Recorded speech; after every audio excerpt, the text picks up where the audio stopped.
The town of Cedar Hollow, Oregon, looked peaceful from the outside. Tall pine trees surrounded the quiet streets, and every house seemed almost identical: white fences, neat lawns, and friendly neighbors who waved whenever someone passed by. It was the kind of place where people believed nothing bad could ever happen. But on a cold October evening, everything changed. Detective Marcus Hale had worked in the county sheriff's department for 12 years.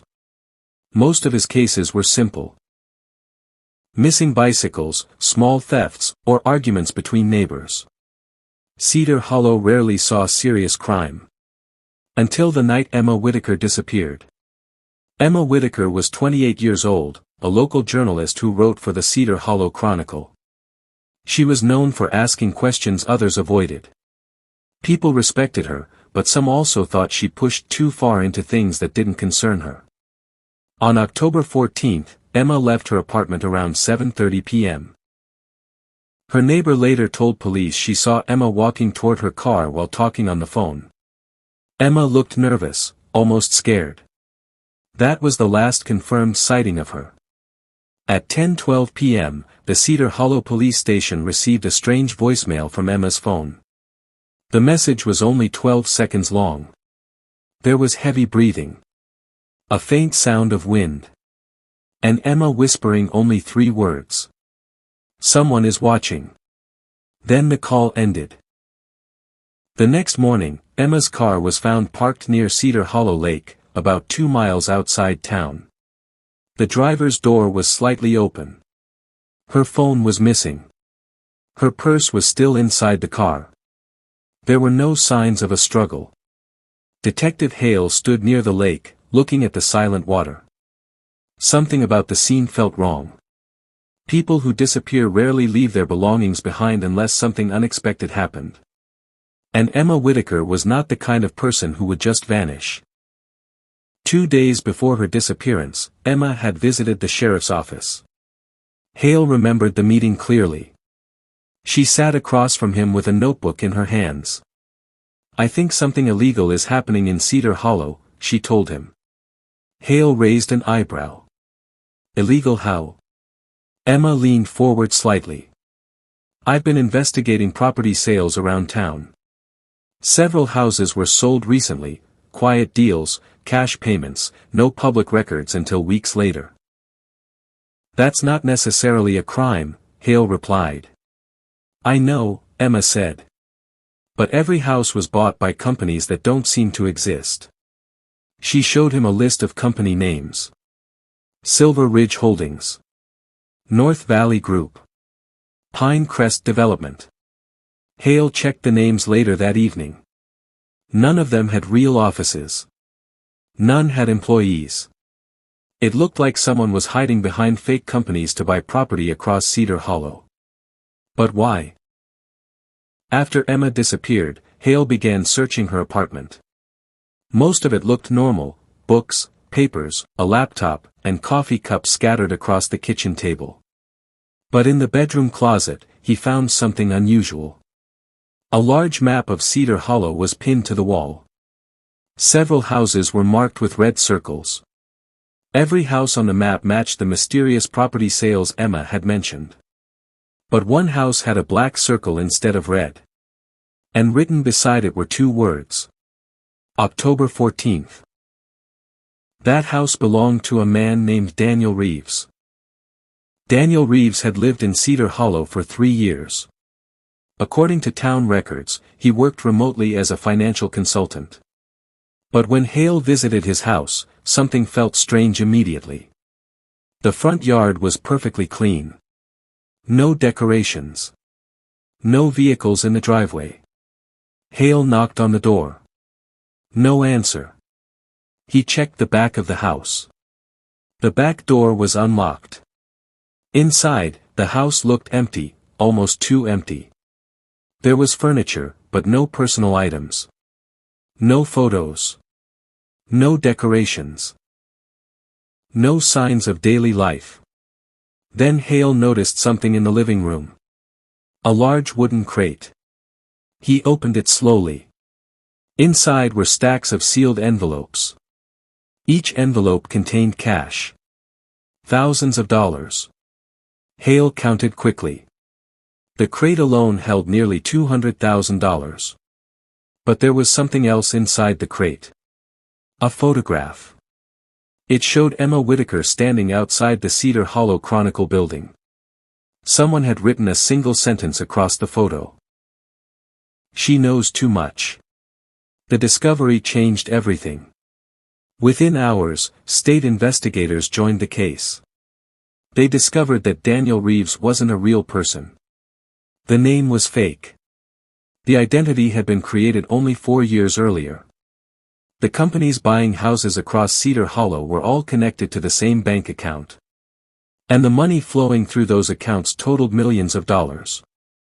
But the investigators still didn't know what the houses were being used for. Until Detective Hale made another discovery. Late that night, Hale returned to the map in Emma's apartment. He looked closely at the houses marked with red circles. There were 8 of them. He drove to each address one by one. At the first house, the lights were off. The second house looked empty.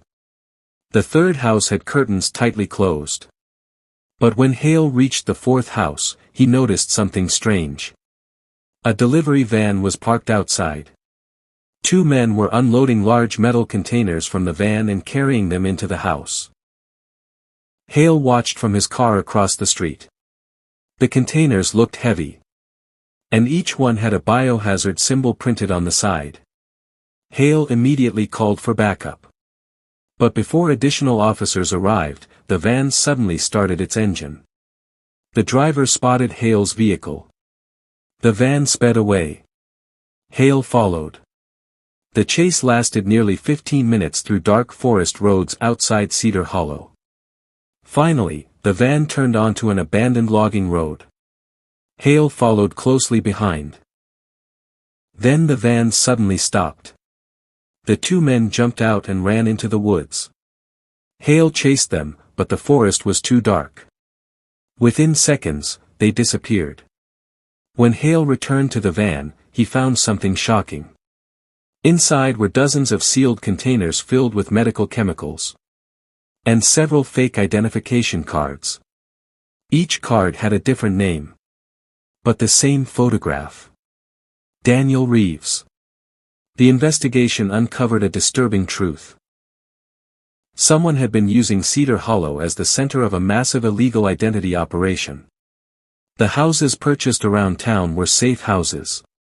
People were being brought there, given new identities, and moved across the country under fake names. The operation was extremely organized. But no one knew who was running it. Until the next clue appeared. 3 days later, Emma's phone was found. It was discovered inside a trash bin behind a gas station 40 miles away. The phone had been wiped. But the digital forensics team recovered one final recording. It was made the night Emma disappeared. The recording lasted almost 2 minutes. Emma was clearly hiding somewhere. Her voice was shaking. "I know what they're doing," she whispered. "They're not just changing identities. They're replacing people." Then a door creaked open in the recording. A man's voice spoke quietly. "You should have stopped asking questions." The recording ended. Detective Hale listened to the voice again and again. Something about it sounded familiar. But he couldn't place it. Until he heard it one more time during a town meeting 2 days later. The voice belonged to someone unexpected. Mayor Thomas Calder. Mayor Calder had been Cedar Hollow's mayor for nearly 15 years. He was respected, trusted, and known for bringing economic development to the small town. But when investigators searched financial records, they found something shocking. Millions of dollars had passed through accounts connected to Calder. The fake companies buying houses across Cedar Hollow were all linked back to his private investment firm. And Daniel Reeves? He wasn't a real person. He was a rotating identity used by multiple members of Calder's network. Emma Whitaker had discovered the entire operation. That's why she disappeared. Police arrested Mayor Calder the next morning. But during questioning, he refused to answer a single question. He only said one sentence. "You're looking in the wrong place." At first, investigators thought it was just a desperate lie. But Detective Hale wasn't convinced. Something still didn't add up. If Calder ran the operation, why were the chemicals being transported? Why the biohazard containers? The answer came from the medical examiner's office. The chemicals found in the van weren't used for medicine. They were used for advanced DNA processing. Someone had been altering identity records at the genetic level. Replacing biometric data. Fingerprints. DNA profiles. Entire identities could be rewritten. It was the most sophisticated identity crime investigators had ever seen. And then another terrifying realization hit Hale. If identities were being replaced, how many people in Cedar Hollow were actually who they claimed to be? The search for Emma continued for 2 more weeks. Finally, a hiker discovered something deep in the forest. An underground bunker hidden beneath an abandoned cabin. Inside the bunker were computers, documents, and dozens of fake identity records. And in a locked room, they found Emma Whitaker. Alive. Weak. But alive. She had been held there since the night she disappeared. When Hale asked who had captured her, Emma gave an answer that stunned everyone. "It wasn't the mayor," she said quietly. "Then who?" Hale asked. Emma looked directly at him. "The sheriff." For a moment, the room fell completely silent. Because the sheriff of Cedar Hollow was standing only 10 feet away.